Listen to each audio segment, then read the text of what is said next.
Ok frère, action when you're ready bro. Attends. Parce que du coup j'ai envie de rire. Rigole. C'est marrant mais à chaque fois je me retrouve devant un objectif, moi j'ai pas envie de rigoler. Vas-y je suis parti. Vas-y go.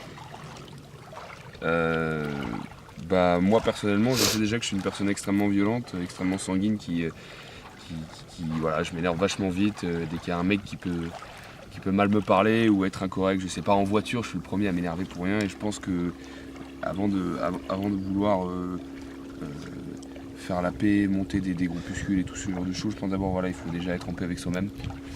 Il faut régler les problèmes qu'on a personnellement. Voilà, moi personnellement c'est ma manie d'être tout le temps violent, d'avoir tout le temps envie de m'énerver pour rien, d'être impulsif.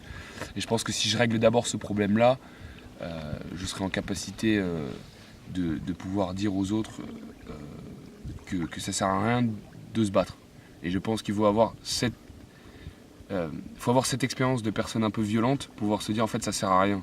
Quand tu seras pris 2-3 pêches dans la gueule que tu diras en fait j'ai le nez pété et ça m'a servi à quoi? À rien. À part l'émotion que ça a pu me donner sur le moment, ce sentiment de puissance, ça sert vraiment pas à grand chose et c'est ce que je me rends compte de plus en plus. Donc je pense qu'avant de vouloir faire la paix, il faut d'abord connaître ce que ça fait. Faut avoir déjà vécu un moment, je parle pas de tous les jours de la vie, mais avoir vécu un moment qui a pu nous montrer qu'en fait être en guerre ou s'énerver ou vouloir se battre, ça n'a servi à rien à part apporter quelque chose qui est négatif. C'est l'expérience que j'en ai eue. J'ai la chance d'avoir un grand frère qui est vraiment très tourné sur la paix et je le respecte énormément pour ça. Et donc j'essaie petit à petit de prendre l'exemple sur lui, même si ça prend du temps. Donc voilà, c'est la conclusion que j'en ai fait.